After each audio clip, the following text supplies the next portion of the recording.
David's mother? God, no. Can you imagine? She'd embarrass us. She doesn't even know which fork to use. But don't worry, she'll be here. We need a maid to serve the drinks. My daughter-in-law and her friend were talking over FaceTime, laughing. They thought I couldn't hear them. That's the thing about being old. People assume you're deaf and invisible. I was in the master bedroom of the condo, changing the sheets like I'd been told. Caroline was in the walk-in closet, her voice echoing off all that marble and glass, FaceTiming someone. I wasn't trying to listen, but her voice carried, bright and careless. "Oh my God, yes, the party's going to be incredible," she gushed, that fake excited tone she used for her friends. VIP only. I'm talking influencers, real estate people, everyone who matters in St. Pete. I kept tucking the corners, hospital corners, the way I'd learned 50 years ago, perfect and tight. I stood there holding expensive Egyptian cotton sheets, my sheets in my condo, and something inside me that had been bending for 72 years finally snapped clean through. Here's what Caroline didn't know. Here's what made me smile later that night while I sat alone in my weathered kitchen. I owned that condo. Every gleaming surface, every floor-to-ceiling window, every single inch of that glittering palace she thought was hers? Mine. Bought 3 months earlier. Cash. Full price. And I was about to teach her a lesson about forks. Let me back up. St. Petersburg, Florida. You know the type of place. Pastel sunsets, retirement communities, early bird specials everywhere. A town where old folks are supposed to fade quietly into the wallpaper, smiling and nodding and staying out of the way. I lived in a small wooden house near the coast, the kind with paint peeling like sunburned skin. My neighbors waved sometimes if they remembered I existed. Most days, I was invisible. Just another 72-year-old widow with a lawnmower and a Social Security check. That's what everyone saw. That's what I let them see. The truth? Years ago, I sold land my late husband left me, scrubby Florida dirt that seemed worthless, until developers came calling, until that nothing turned into millions during the real estate boom. I took that money and I hid it, quietly, carefully, like me. I wanted to know something. I wanted to run an experiment. If my own son and his wife thought I was poor, just an old cleaning lady scraping by, would they love me anyway?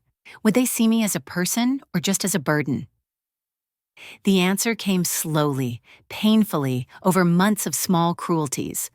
David, my only child, the son I raised alone after my husband died, started avoiding my calls. When he did visit, he'd glance at his watch every 5 minutes. His wife Caroline would walk through my house touching things with 2 fingers, like poverty was contagious. Then Caroline started asking for money. Not asking, really. Demanding. "Can't you help us with the down payment? What else are you saving for?" She'd say it while scrolling her phone, not even looking at me. When I said no, she got mean, called me selfish, old-fashioned. "People your age just don't understand ambition," she'd say with a pitying smile. David said nothing, never defended me, just looked at his shoes and changed the subject. So when Caroline couldn't afford the luxury beachfront condo she wanted, the one she'd been posting about for months, manifesting, she called it, I made a decision. I bought it myself, through a shell company, clean and untraceable. Then I watched her sign a lease, thinking she'd finally made it. Watched her move in, film everything for Instagram, brag to everyone about our dream home. And when she needed someone to clean it, when she offered me minimum wage to scrub toilets, I smiled and said yes. For weeks, I arrived early every Monday, Wednesday, and Friday. I mopped floors I owned. I cleaned windows that were mine. I listened to her mock me on the phone, insult me to her mother, erase me from her perfect curated life, and I documented everything, every cruel word, every dismissive gesture, every moment she treated me like I was less than human. Because Caroline was right about one thing. I didn't know which fork to use at her fancy party, but I knew which legal documents to file. I knew which accountant to trust. I knew exactly how to pull the floor out from under someone who thought they were standing on solid ground. That night, after I heard her FaceTime conversation, I went home to my small wooden house. I made tea I didn't drink. I sat by the window watching the ocean turn dark, and I called my accountant, Thomas Reed, a good man, a patient man, a man who'd been waiting for me to say the words. "It's time," I told him quietly. "The party?" he asked. "The party," I confirmed. 2 weeks. That's all I had to wait. 2 weeks until Caroline's big VVIP cocktail event. 2 weeks until I stopped being the help and became the reckoning. I could already see it. Thomas would be there. She'd invited him, thinking he gave her legitimacy. He'd bring the documents, the deed, the lease, the truth. And I'd take off my apron in front of everyone who mattered to her and show them exactly who knew which fork to use. Revenge isn't always loud. Sometimes it's a wine glass tipping. Sometimes it's a contract revealed. Sometimes it's watching someone realize that the old woman they dismissed owns everything they thought was theirs. I was done being invisible, but first I'd let them think I was more invisible than ever. The next morning, Caroline called. Her voice was syrup sweet, the way it got when she wanted something. "Maggie, I'm finalizing the guest list for the party. I'll need you here at 6 to help set up. Wear black. And Maggie?" Her tone sharpened. "Don't talk to the guests. Just serve and stay out of the way."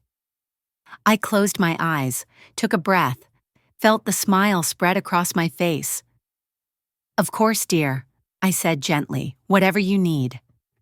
She hung up without saying goodbye. I stood in my kitchen, my real kitchen, the one with the chipped countertops and the coffee maker that was older than her marriage. And I laughed, a real laugh, the kind that comes from deep in your chest when you finally understand the punchline. They thought I didn't know which fork to use. They had no idea I owned the whole damn table. I'd be honored. The words tasted like vinegar going down, but I said them sweet as honey. Caroline didn't even pause to wonder why a 72-year-old woman would be thrilled to scrub her floors. That's the thing about people like her.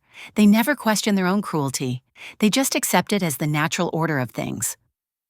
3 days later, I met with Thomas Reed. Thomas had been my accountant for 15 years. Silver-haired, quiet-voiced, the kind of man who noticed everything and said little. We sat in his office overlooking the bay, and I laid out my plan. He listened without interrupting, fingers steepled under his chin like a church roof. When I finished, he was silent for a long moment. Then he leaned back and smiled. Just barely, a ghost of approval. "Mrs. Harlow?" he said with careful formality. "I believe this is the most strategic decision you've ever made." He pulled out a folder. Inside were documents for the condo purchase, all under a shell company I'd never heard of, clean, untraceable. "The property is yours. Legally, irrevocably. And as far as the public record shows, the lease your daughter-in-law signed is with Harbor Management, LLC. I traced my finger over the contract. My signature, my money, my walls, my floors, my revenge. Will this hold up in court?" I asked quietly. Thomas didn't blink. "Like titanium," he said with absolute certainty. I nodded, folded my hands. "Then I suppose I should get a mop." He laughed, a dry, dignified sound. "I'll arrange for the cleaning supplies to be delivered." "And Mrs. Harlow?" He met my eyes. "For what it's worth, I think your husband would be proud." My throat tightened. I thought of Jack, my veteran, my love, dead 30 years now from wounds that never showed on the surface. He'd believed in dignity, in standing up straight even when the world wanted you bent. This wasn't just about Caroline or David. This was about every person who'd ever looked through me like I was air. "Thank you, Thomas," I whispered hoarsely. That weekend, Caroline moved into the condo. I watched from my car as the movers hauled in white furniture, gold-framed mirrors, a chandelier that cost more than my first house. She directed traffic in yoga pants and oversized sunglasses, phone always in hand, filming everything for her Instagram followers. I could hear her narration even from across the street. "Finally, our dream home. Manifesting works, ladies. #blessed, #beach life, #luxury living blessed." The word made my jaw clench so hard my teeth ached. David was there too, my son. He looked older somehow, thinner in the shoulders, moving boxes without meeting anyone's eyes. Once he glanced toward the parking lot, toward my car, and for a heartbeat I thought he saw me, but he looked away. He always looked away. I drove home slowly. The afternoon sun felt heavy, oppressive. My little wooden house seemed smaller than ever, the walls closing in like a fist. I made tea I didn't drink. I sat by the window watching the ocean turn pink and gold, and I asked myself the same question I'd been asking for weeks. Was I doing this for justice? Or was I doing this because I was just as vain as Caroline, just as hungry for validation? The answer came in the mirror that night. I looked at my reflection. Deep lines, age spots, hands that had scrubbed floors for 50 years, hands that had raised a son alone, hands that had held a dying husband and promised him I'd be strong. Number. This wasn't vanity. This was a reckoning. Monday morning, I arrived at the condo at 7 a.m. sharp. I wore my oldest jeans and a faded polo shirt. I carried a bucket, spray bottles, rags. The doorman, a young man with kind eyes, held the door and smiled at me the way people smile at the help. Polite, distant. I smiled back and took the service elevator. The condo was on the 8th floor. Floor-to-ceiling windows overlooking the Gulf, white marble countertops, a kitchen bigger than my living room. Everything gleamed. Everything smelled like new money and furniture polish. Caroline was in the living room, perched on a velvet sofa, scrolling her phone. She glanced up when I entered. "Oh good, you're here," she said dismissively, not bothering with a greeting. "The kitchen needs a deep clean. The guest bathroom too. And if you have time, the balcony could use a scrub. There's bird droppings." She wrinkled her nose like I'd brought the smell in with me. I nodded, set down my bucket. "Of course, dear," I said gently. She blinked, frowned slightly at the dear but didn't correct me. Just waved her hand and returned to her phone, dismissed, invisible, again. I walked into the kitchen, my kitchen, and filled the bucket with hot water. The steam rose and fogged the windows. I added lemon-scented cleaner and breathed it in, sharp, clean, purposeful. Then I got on my knees and started scrubbing the floor I owned. It was strange, humiliating and empowering at the same time. Every swipe of the rag was a secret. Every corner I cleaned was a reminder. This is mine. You are living in my house. You are cruel in my house, and you have no idea. Hours passed. Caroline left for a yoga class without saying goodbye. I worked in silence, methodical and thorough. I cleaned the guest bathroom until the fixtures gleamed. I wiped down the balcony railing, the glass, the tiles. I erased bird droppings and salt spray and every trace of imperfection. When Caroline returned, she inspected my work with a critical eye, running one manicured finger along the countertop.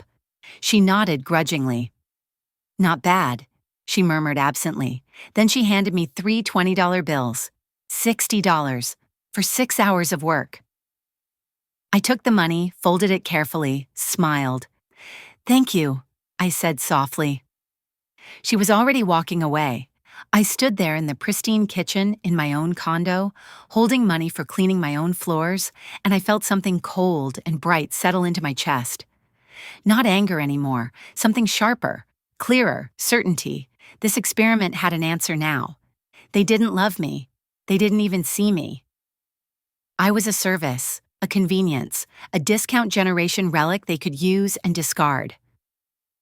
I walked to the window and looked out at the ocean. The sun was setting again, bleeding gold into blue. "All right then," I whispered to my reflection in the glass. "Let's see how far you'll go." Because the party was coming. Caroline's big social debut. And I was going to make sure everyone saw exactly who she really was, starting with a glass of red wine. But I'm getting ahead of myself. First came the routine, the beautiful, degrading routine. Every Monday, Wednesday, and Friday, I arrived at 7 a.m. I had my own key now. Caroline had it made at the hardware store, the cheap kind that catches in the lock. I'd let myself in quietly, set down my bucket, and begin erasing their mess. Coffee rings on marble, towels on bathroom floors, wine glasses with lipstick prints dried into the rim. I learned their rhythms, their carelessness, their secrets. Caroline woke at 9, stumbled to the kitchen in silk pajamas that cost more than my monthly electric bill, and made herself a green smoothie she never finished. She'd leave it on the counter, half full, the kale smell turning sour in the heat. Then she'd disappear into the bedroom to film herself. Makeup tutorials, outfit reveals, inspirational quotes over sunset backgrounds. Her voice would drift through the condo, bright and artificial. You guys, I'm just so grateful for this space. Manifesting abundance really works. Abundance, built on my money, in my house, while I scrubbed her toilet. David came by less often. When he did, he moved through the rooms like a ghost, avoiding eye contact, mumbling hellos that barely counted as words. Once, I was on my knees wiping baseboards when he walked past. He stopped. I felt him standing there, his shadow falling across my bent back. "Mom," he said quietly, the word cracking at the edges. I didn't look up, just kept wiping. "The name's Maggie, dear," I said lightly like it didn't matter. "Mrs. Harlow if you're feeling formal." He exhaled, a sound like a door closing, then he walked away. I heard him in the kitchen, opening cabinets, closing them, opening them again, nervous energy, guilt maybe, but not enough guilt to stop any of this, not enough to choose me over her. I kept my head down and listened. God, did I listen. You'd be amazed what people say when they think you're furniture, when they think you don't count.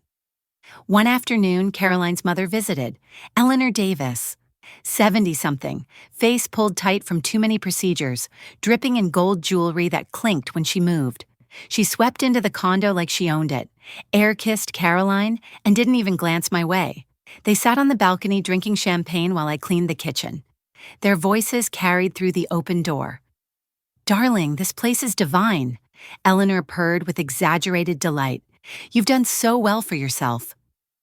"Marrying up was the smartest thing you ever did." Caroline laughed, that tinkling, false sound. "Well, David's family wasn't exactly sophisticated, but I've been working on him, training him really, training him, like a dog." "And that woman?" Eleanor's voice dropped to a stage whisper, loud enough for me to hear every word. "The one scrubbing your floors? Is that really David's mother?" Silence, then Caroline, slow and deliberate. "Technically, yes, but honestly, Mother, she's just obsolete, from another era. I keep her around because David feels guilty, but she's harmless, practically invisible." Eleanor cackled, a sharp, brittle sound. "Well, at least she's useful. Better a maid than a freeloader, I suppose?" They clinked glasses, laughed together. I stood at the sink, hands submerged in soapy water, gripping a sponge so hard my knuckles went white. Obsolete, invisible, useful. I wanted to scream.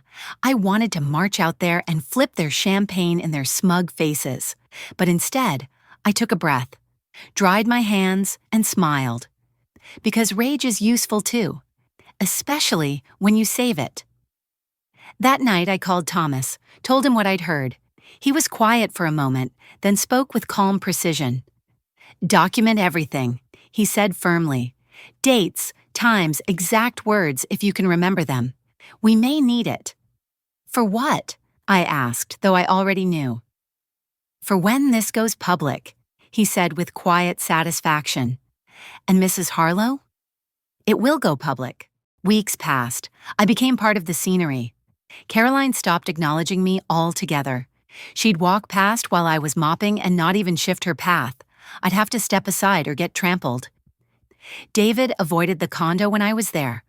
And Eleanor, she started leaving me little notes, instructions, criticisms. "Maggie, you missed a spot on the mirror. Do better." "Maggie, the towel should be folded in thirds, not halves. Fix it." I folded the notes carefully, kept every single one. Added them to the file Thomas was building. Evidence, ammunition. But the worst moment, the one that nearly broke me, came on a Thursday afternoon. I was cleaning the master bedroom. Caroline was in the walk-in closet, FaceTiming a friend, her voice echoing off marble and glass.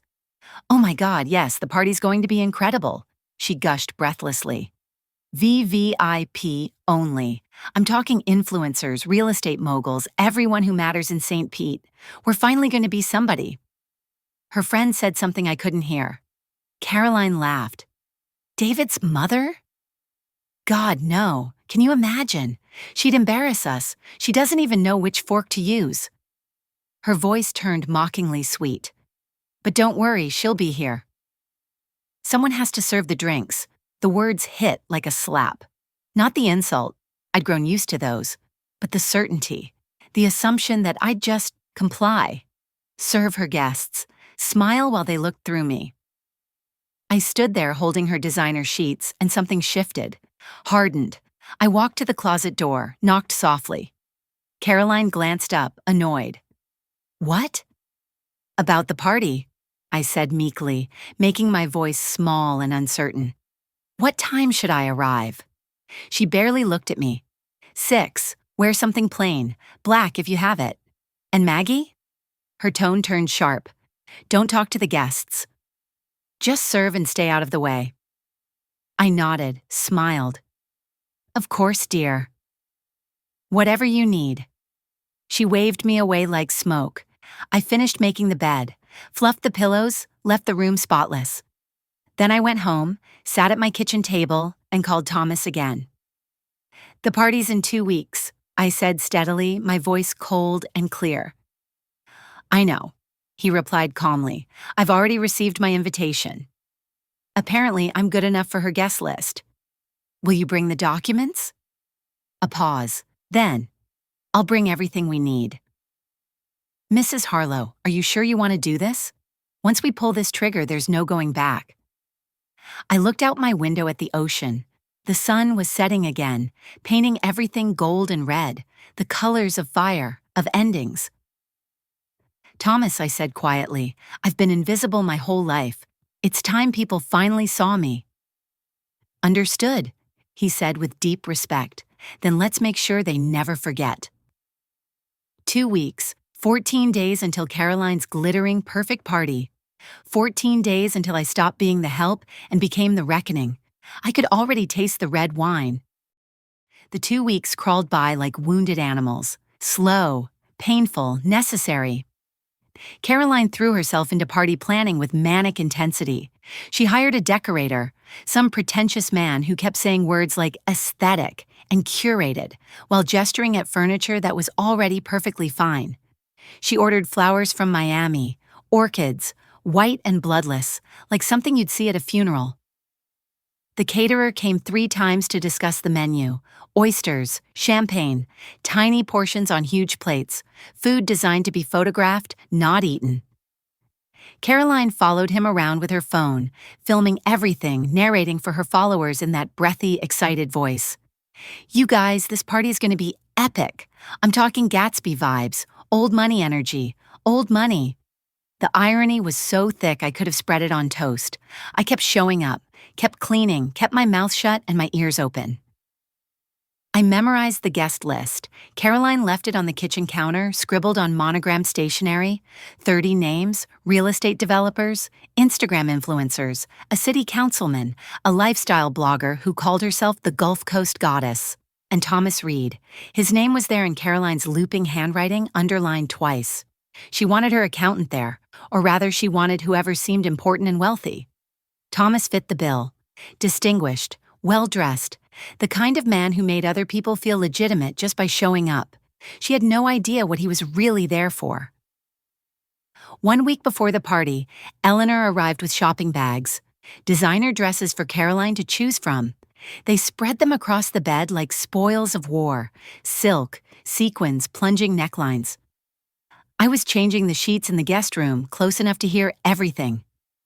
This one, Eleanor declared imperiously, holding up a gold dress that probably cost more than my car. Gold says success. Gold says you've arrived. Caroline squealed, an actual squeal like a teenager. Mother, it's perfect. God, I can't wait to post photos. Everyone's going to die. Eleanor's voice turned sly. And you're sure the help will behave?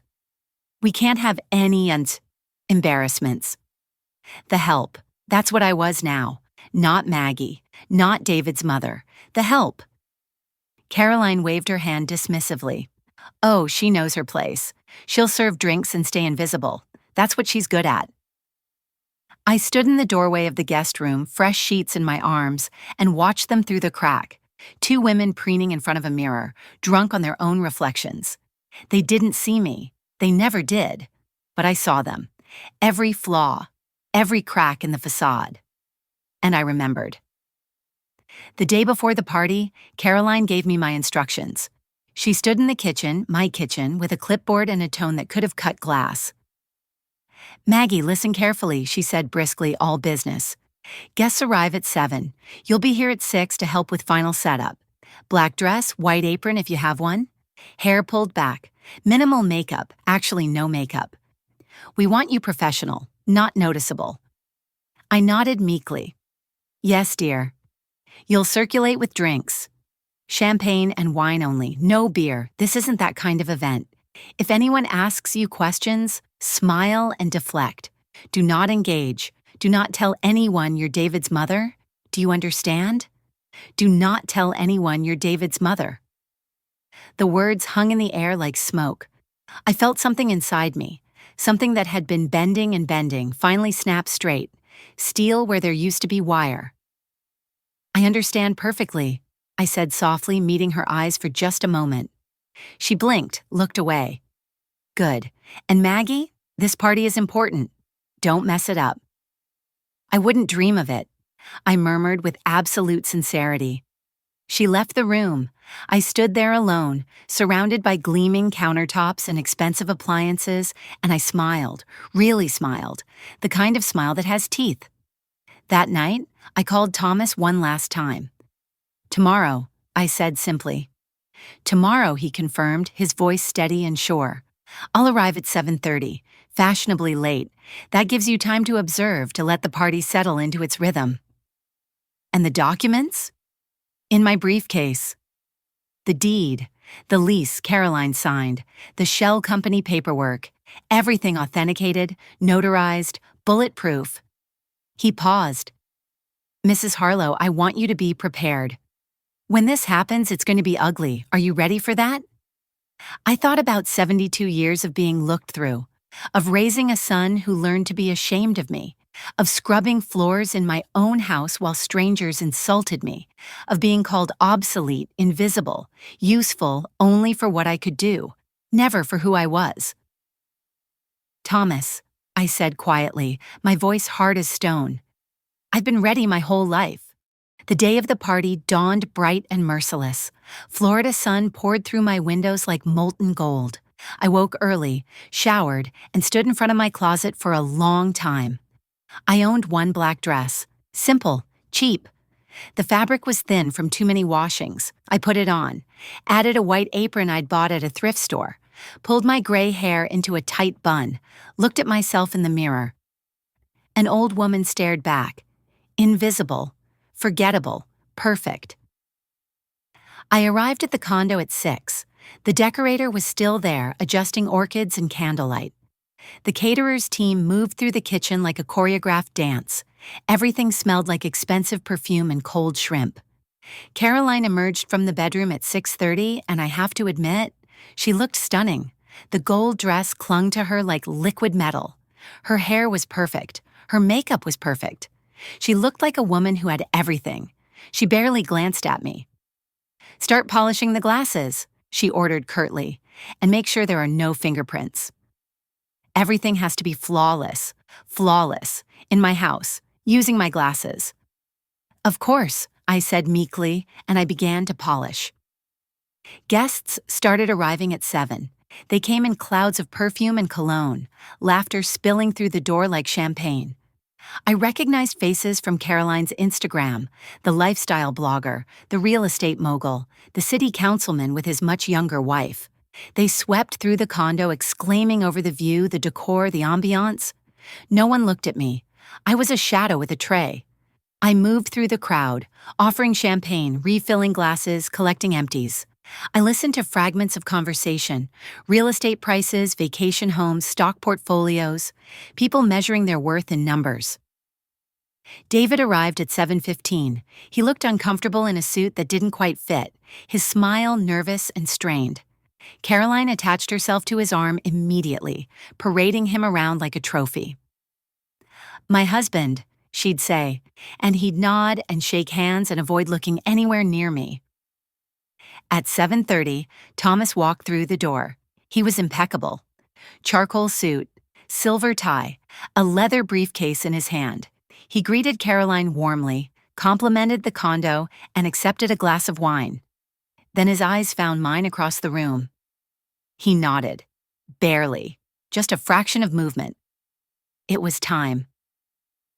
I watched him move through the party, positioning himself near the balcony doors where everyone would have a clear view. Watched him set his briefcase down carefully beside a chair. Watched him check his watch once, twice. The room glittered. Voices rose and fell like waves. Caroline stood in the center of it all, glowing, triumphant, completely unaware that her perfect world was about to shatter like glass. I refilled my tray with wine, red this time, Merlot, deep as blood, and I walked toward Thomas, steady and sure, carrying the storm in my hands. The party had reached that perfect pitch, voices loud enough to feel important, laughter loose enough to feel spontaneous. Caroline was holding court near the windows, backlit by the Gulf sunset, telling some story about manifesting abundance. Her audience leaned in, nodding, enchanted. I moved through them like water, invisible, offering wine, collecting empties, a ghost in a black dress. Thomas stood near the balcony, briefcase at his feet. He was talking to the city councilman about interest rates, his voice smooth and professional. But when I approached with my tray, he turned slightly. Our eyes met. He gave the smallest nod. "Now." "Wine, sir?" I asked quietly, offering the tray. "Thank you, yes," Thomas said graciously, reaching for a glass. His hand was steady. Mine wasn't, but no one was looking at my hands. Then Caroline's voice cut through the air, sharp and bright. "Everyone! Can I have your attention, please?" The room quieted, turned. She stood framed by the sunset, gold dress glowing, phone held high. David stood beside her, his smile forced and mechanical. "I just want to thank you all for being here tonight," Caroline announced breathlessly, playing to an invisible camera. "This condo represents everything we've worked for, everything we've manifested, and I'm so grateful to share this moment with people who truly understand success." Applause, murmurs of approval. Eleanor beamed from the corner, champagne raised high. I felt my jaw tighten, felt my fingers press into the tray until the edges bit into my palms. Caroline continued, her voice dripping with performative gratitude. "You know, David and I have worked so hard to get here. We've made sacrifices. We've had to distance ourselves from certain influences, negative energy, people who don't understand ambition." She wasn't looking at me. She didn't need to. Everyone knew who she meant. "But tonight," she said triumphantly, "we celebrate what's possible when you refuse to settle, when you demand more from life." More applause. Someone whooped. The lifestyle blogger was filming everything, no doubt planning her own post about goals and inspiration. I stood frozen, tray in hand, watching my son nod along to his wife's lies, watching him smile while she erased me from their story.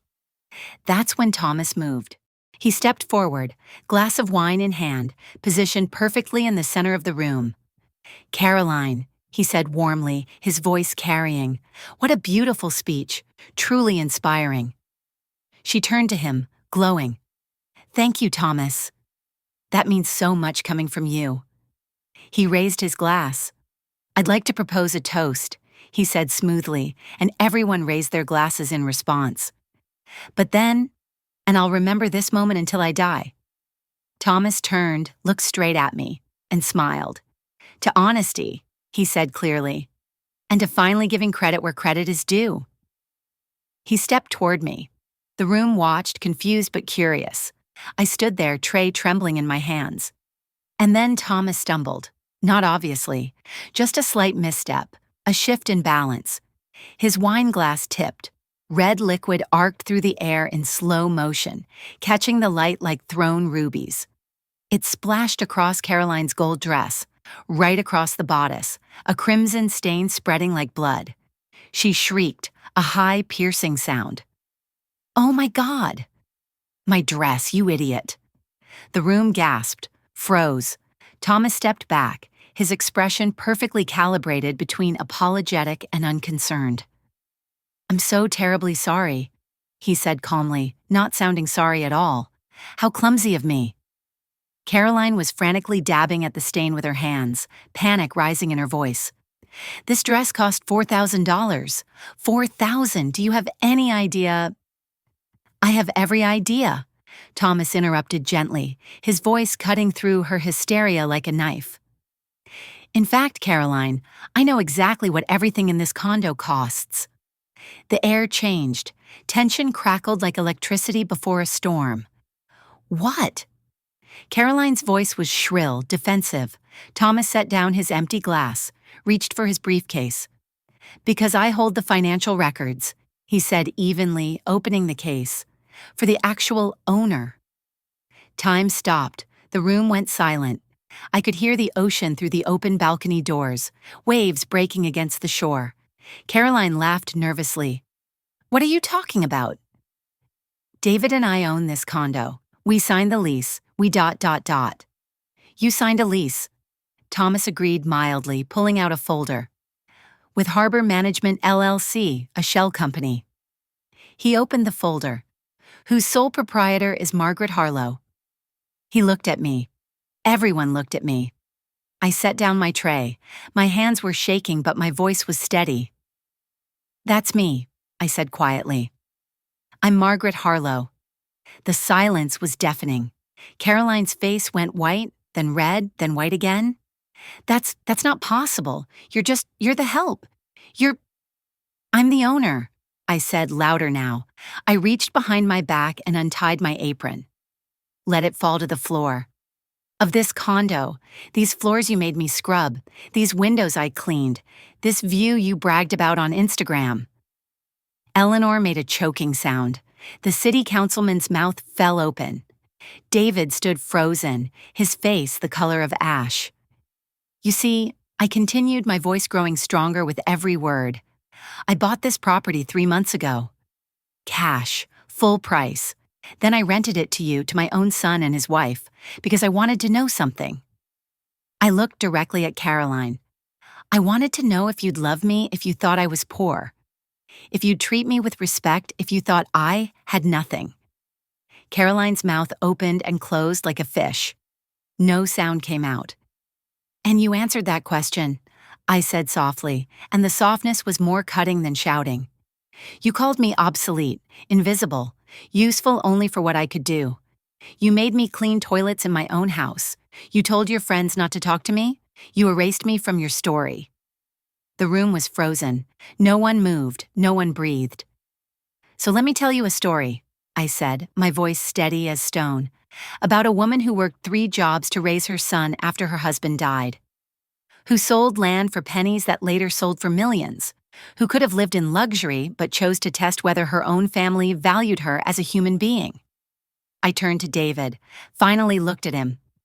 Really looked. "And you," I said, and my voice cracked just slightly. "You let her. You stood by and watched them humiliate me. You denied me to protect your image." He was crying, silent tears running down his face. "Mom," he whispered brokenly. "Mom, Don't," I said sharply. "You lost the right to call me that." I turned back to the crowd, 30 faces staring at me, some shocked, some ashamed, some, like the lifestyle blogger, still filming. "This condo is mine," I said clearly, letting each word land. "The lease is void. You have 30 days to vacate." I looked at Thomas. "Is that correct?" "Legally binding," he confirmed professionally. "I've already filed the paperwork." Caroline found her voice. It came out as a scream. "You can't do this. You're a vindictive old witch. I'll sue you. I'll destroy you. You'll what?" I asked quietly, and something in my tone made her stop. Tell everyone how you mocked a 72-year-old woman? How you made your husband's mother scrub your floors? How you built your entire social media empire on lies? Her face crumpled. The gold dress, stained with wine, suddenly looked cheap, tawdry, false. I picked up my apron from the floor, folded it carefully. "The party's over," I said to the room. "Please leave." They left, quickly, quietly, ashamed to be witnesses. Within 10 minutes, the condo was empty except for me, Thomas, David, and Caroline. Caroline stood in the middle of her perfect living room, my living room, and screamed, just screamed, raw and ugly and defeated.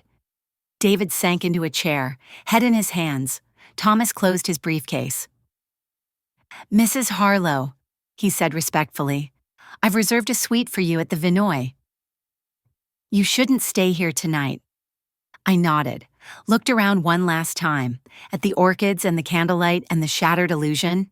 Then I walked out of my own condo and didn't look back. But in the elevator, alone, my legs finally gave out. I sank to the floor and I wept. Not delicate tears, not the kind you can dab away with a tissue. This was 72 years of swallowed pain erupting all at once. My whole body shook.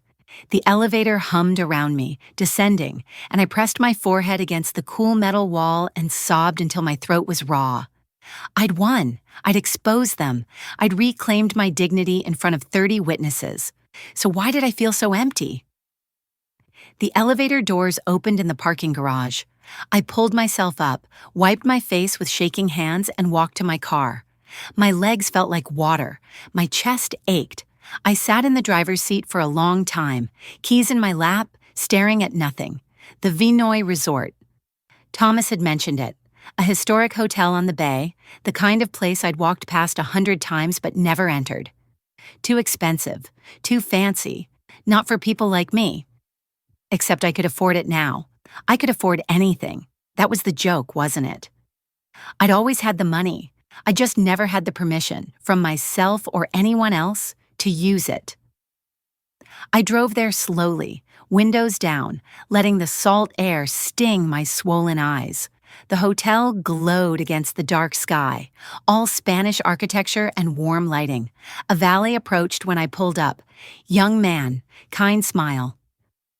"Welcome to the Vinoy, ma'am," he said respectfully, opening my door. "Ma'am, not the help, not invisible." "Ma'am," I nearly started crying again. The suite was beautiful, too beautiful. High ceilings, antique furniture, a balcony overlooking the marina. I stood in the doorway and felt like an imposter, like someone would realize I didn't belong here and escort me back to my weathered wooden house. But Thomas had arranged everything. My name was on the reservation. Margaret Harlow. Not Maggie, not David's mother, Margaret. I dropped my purse on the bed and walked to the balcony. The bay stretched out dark and endless, dotted with boat lights. Somewhere out there was my old house, my real home. Small and shabby and mine. Except it wasn't mine anymore. Thomas had sold it. He'd told me weeks ago, preparing me. "You can't go back," he'd said gently but firmly. "If you go back, you'll retreat. You'll convince yourself this was all a mistake. The house has to go." I'd agreed then. It made sense strategically. But standing on that balcony, I felt the loss like a physical wound. That house held 50 years of memories. Jack's coffee mug still in the cabinet, David's height marks on the kitchen doorframe, the garden I'd tended every spring, all gone, sold to strangers. I sat down heavily in a wicker chair and let the night wrap around me. My phone buzzed. I ignored it. It buzzed again and again. Finally, I looked. 17 missed calls, 23 text messages, all from David. I opened one, just one. "Mom, please, I'm so sorry. Please talk to me, please. I didn't mean for any of this, please." No punctuation, no capitalization, just panic and regret bleeding through the screen. I turned the phone off, put it in a drawer, went to bed in my clothes because I was too tired to change, but I couldn't sleep. I lay there in the dark, listening to the air conditioning hum, and I asked myself the same question over and over. What now? Revenge was supposed to feel triumphant, victorious. Instead, it felt like I'd burned down my whole life and was standing in the ashes, wondering what to do with the matches still in my hand. Morning came too bright and too early. Someone knocked on the door at 9. I opened it to find Thomas, impeccably dressed as always, holding 2 coffee cups. "I thought you might need this," he said kindly, offering me one. I took it. The warmth felt good in my hands. "How did you know I'd be awake?" "Because I know you," he said simply. "May I come in?" I nodded. We sat on the balcony, coffee steaming between us, watching boats move across the water. "It's done," Thomas said finally, breaking the silence. "The condo lease is terminated. They have 30 days. The story's already circulating. Social media moves fast. Caroline's Instagram has been flooded with comments, not kind ones. I should have felt satisfied. I just felt tired." "And David?" I asked quietly. Thomas hesitated. "He's been calling my office, begging for a meeting with you. I told him you weren't ready." "I'm not." "I know." He sipped his coffee. "Margaret, can I ask you something?" I nodded. "Do you regret it?" I thought about that, really thought. "No," I said slowly. They needed to see who they'd become. Who they'd made me become. I looked at him. "But Thomas, I don't feel like I won. I feel like I lost my son." "You didn't lose him," Thomas said gently. "You released him." "There's a difference." "Is there?" "Yes." His voice was firm.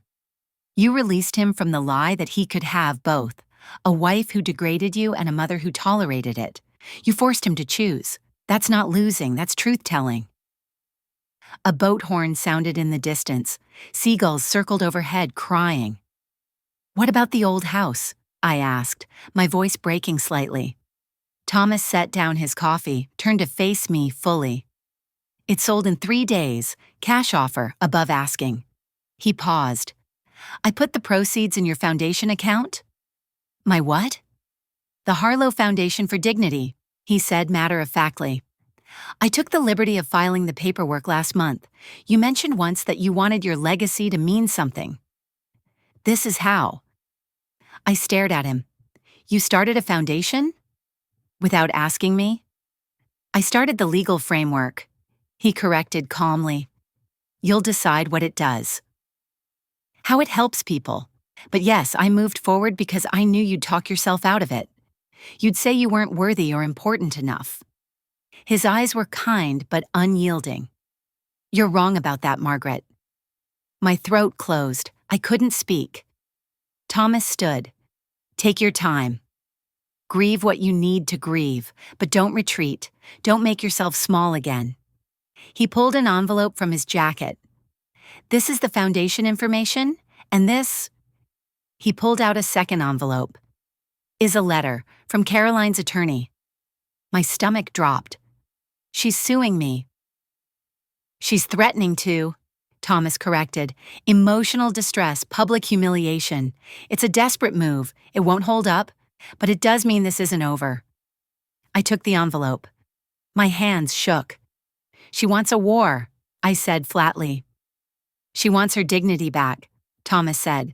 "The problem is she's looking in the wrong place." He moved toward the door, then paused. "Margaret?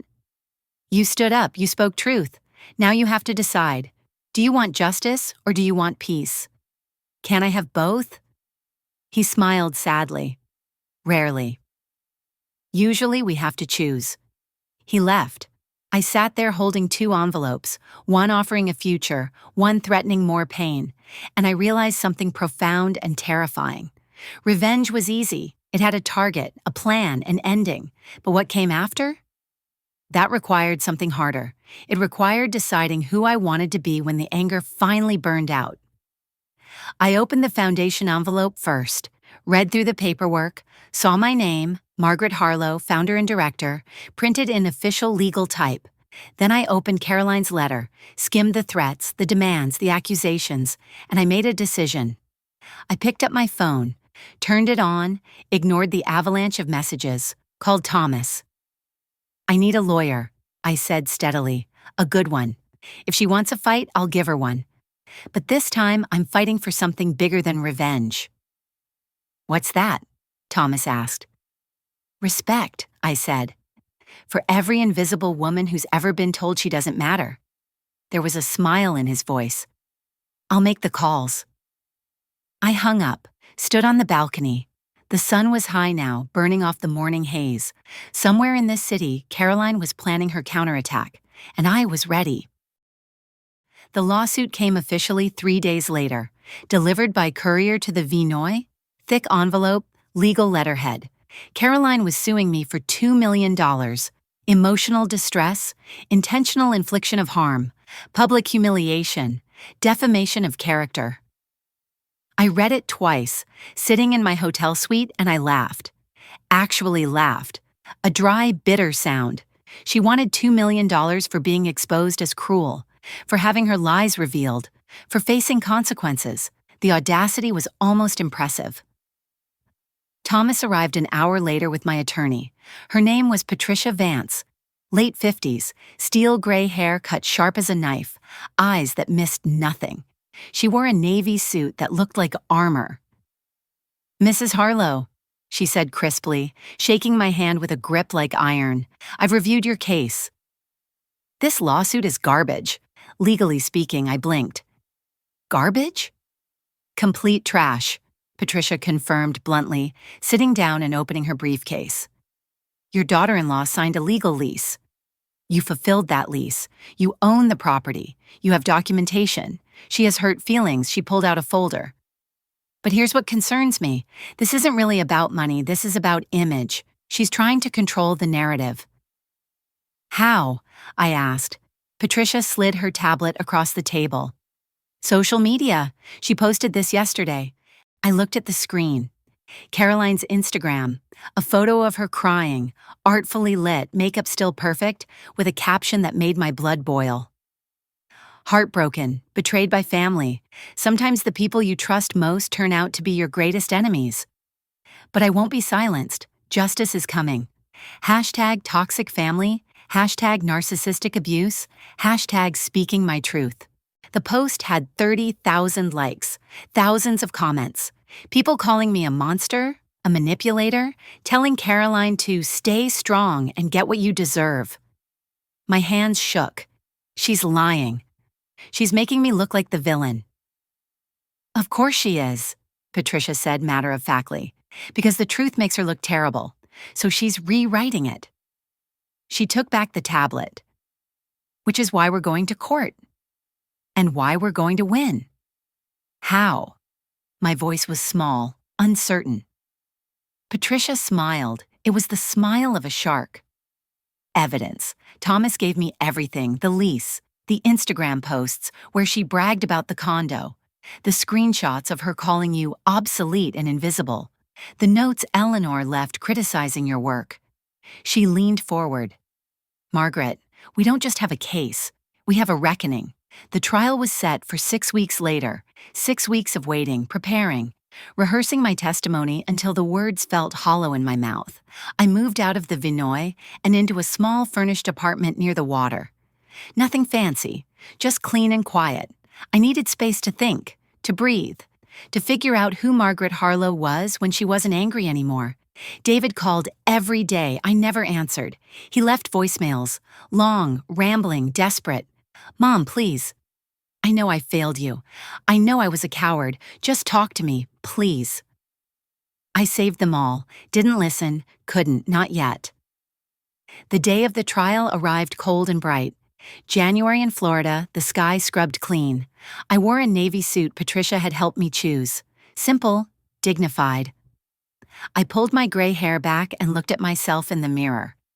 I looked like someone who mattered. The courthouse was downtown, all marble and echoes. Patricia met me at the entrance, her expression calm and confident. Remember, she said quietly as we walked in, you're not on trial. She is. Stay calm. Tell the truth. Let me do the rest. The courtroom was smaller than I expected. Wooden benches, high windows, a judge's bench that loomed like a throne. Caroline sat at the plaintiff's table with her attorney, a younger man in an expensive suit who looked like he'd rather be anywhere else. She didn't look at me. Stared straight ahead, jaw tight, dressed in modest gray. Playing the victim, the wounded party. Eleanor sat behind her, glaring at me with pure venom. David wasn't there.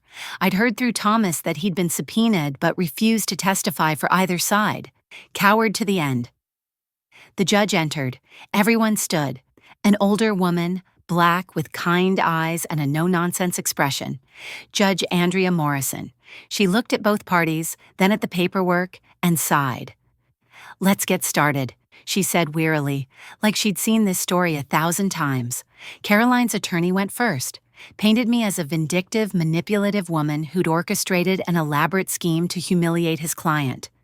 He showed the Instagram posts. Caroline crying, Caroline claiming abuse, Caroline playing wounded. "My client was publicly shamed," he said dramatically, gesturing. "Emotionally devastated, made to look foolish in front of her peers. This was calculated, cruel, and it demands compensation." When he sat down, Patricia stood, slowly, deliberately. "Your Honor," she said calmly, "may I present the evidence?" She started with the lease, showed how Caroline had signed it, agreed to the terms, never questioned who owned the property. Then she showed Caroline's Instagram posts from before the party, the bragging, the performative wealth, the hashtags. Just luxury life, just beachside living, dream home. "This is my client's property," Patricia said clearly.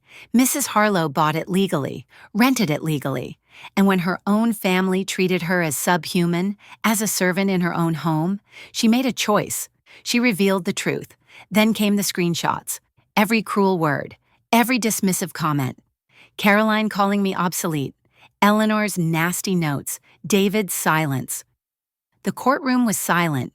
Even Caroline's attorney looked uncomfortable. "Your Honor," Patricia continued, her voice steady as stone. "Mrs. Harlow committed no crime. She owned property, she rented it. She ended the lease when her tenant proved unworthy of trust. The emotional distress Ms. Caroline claims? That's called consequences, and consequences are not legally actionable." She paused. "Let that sink in." "What is actionable," Patricia said, pulling out another document, "is fraud. Ms. Caroline represented this property as her own on social media, used it to build a brand, profited from that brand through sponsorships and partnerships, all while knowing or having reason to know that her representation was false." Caroline's face went white.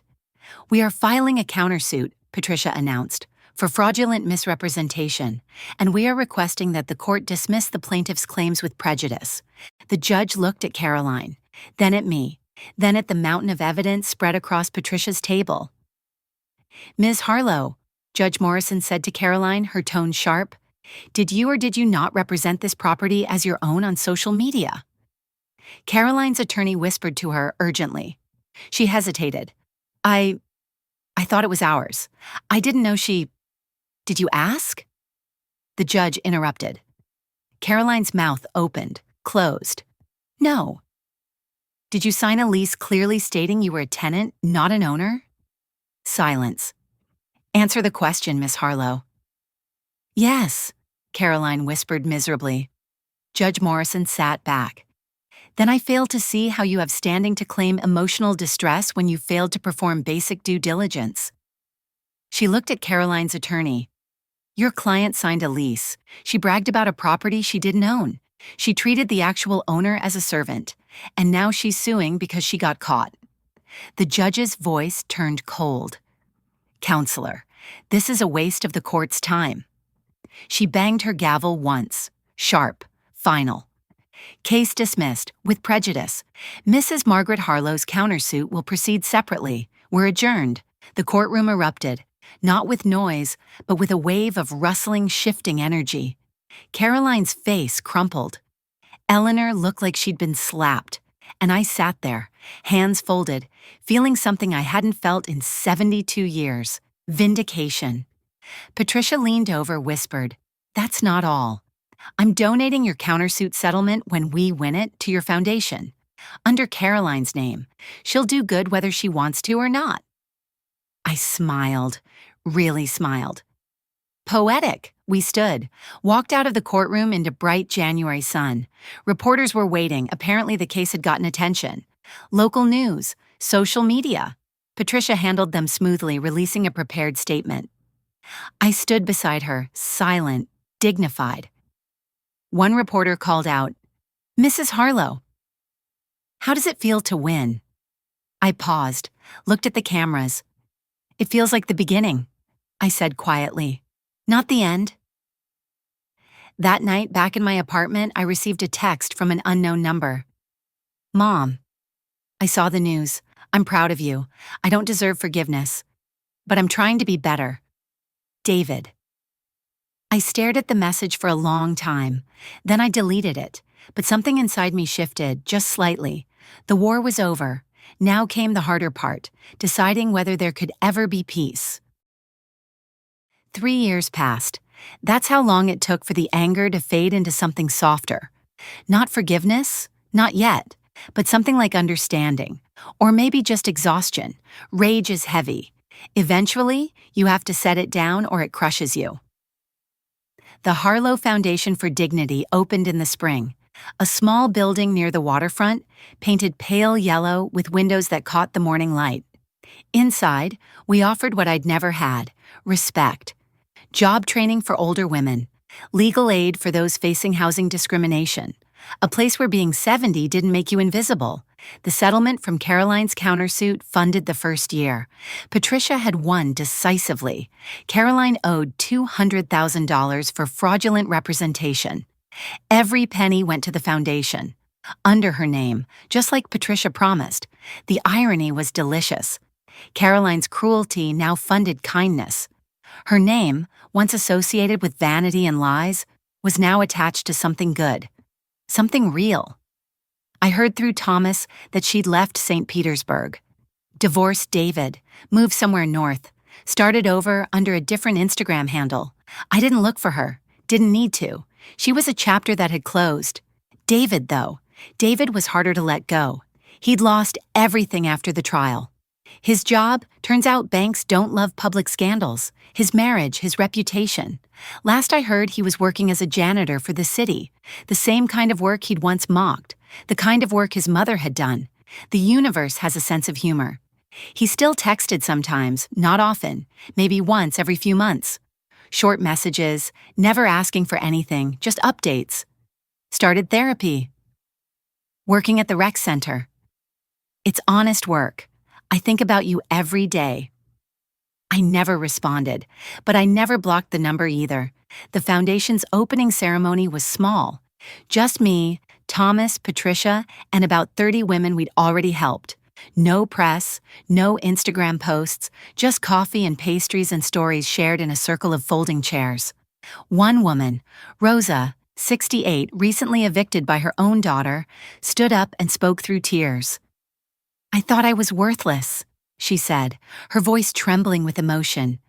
"My daughter told me I was a burden, that I'd used up my usefulness, but this place..." She gestured around. "This place told me I still mattered." The room applauded. I had to look away, blinking hard. After the ceremony, Thomas pulled me aside. We stood on the small porch, watching the bay turn gold in the afternoon sun. "You did it," he said quietly, pride evident in his voice. "You turned pain into purpose."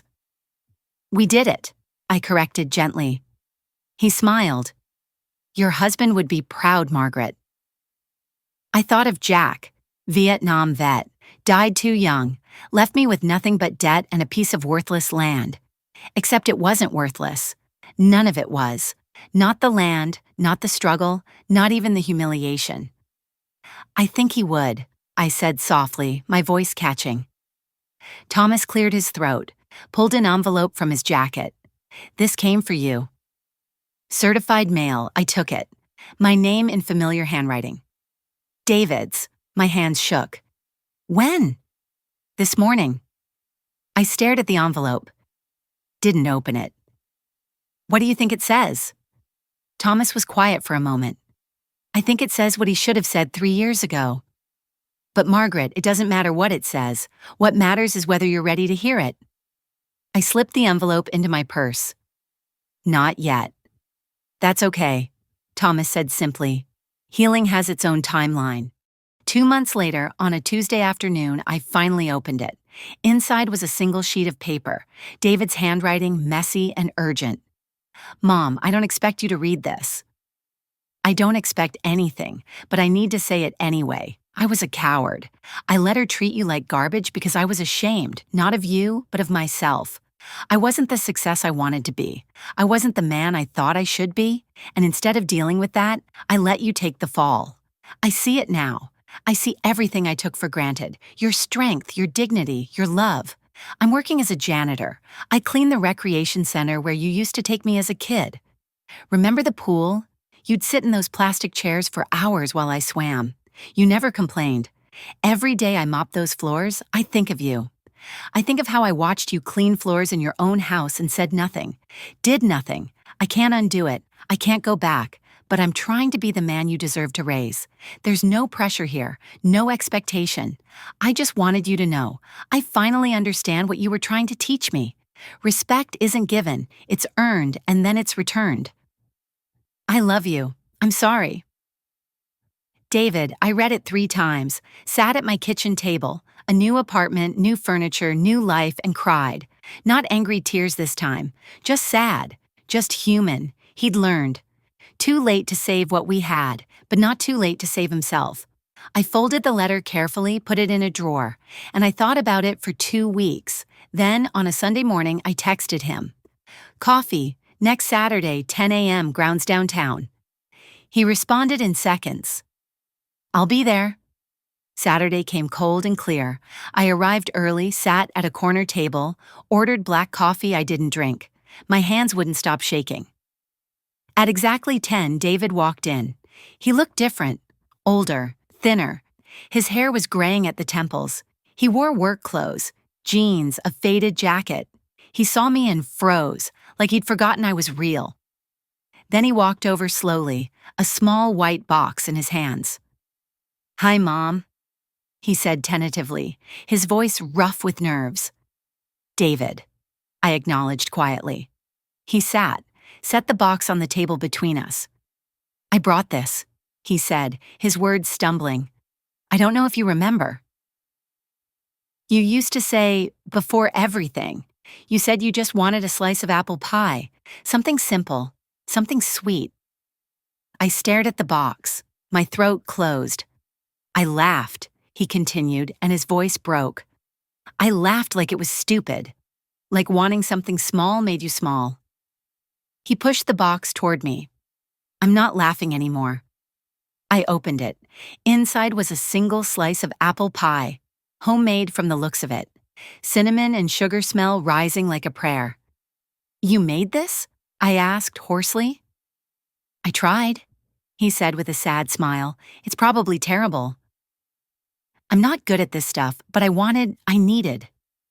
He stopped, started again. I needed you to know I heard you. Finally, I looked at the pie, then at my son, this man who'd failed me, who'd learned, who'd changed, or was trying to. I picked up a fork, cut a small piece, put it in my mouth. It was sweet. A little too sweet, actually. And the crust was slightly burned. It's perfect, I said softly, and I meant it. David's eyes filled with tears. Mom, I don't expect... I know, I interrupted gently. And that's why I'm here. We sat in that coffee shop for 2 hours. Didn't talk much. Didn't need to. We just shared that pie, piece by piece, and let the silence heal what words had broken. When we finally stood to leave, David hesitated. Can we do this again? I looked at him, really looked, saw the boy I'd raised, the man he'd become, the person he was trying to be. Maybe, I said honestly, 1 coffee at a time. He nodded, understood. That's more than I deserve. Probably, I agreed with a hint of warmth, but maybe we both deserve a second chance.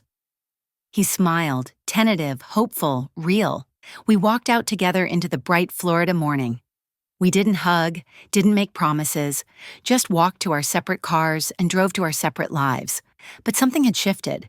Some locked door had opened just a crack. Revenge had given me back my dignity. But forgiveness? Forgiveness gave me back my humanity. And that, I realized, driving home with the taste of 2 sweet pies still on my tongue was the real victory. Not destroying them, not even winning in court, but sitting across from my son, the one who'd hurt me most, and choosing to share a table, choosing to try. That's what respect really means, not demanding it from others, but giving it to yourself first. And then if you're lucky, sharing it with someone brave enough to ask. I pulled into my parking space, looked at my building, my new life, and I smiled, because I was finally, truly, completely free,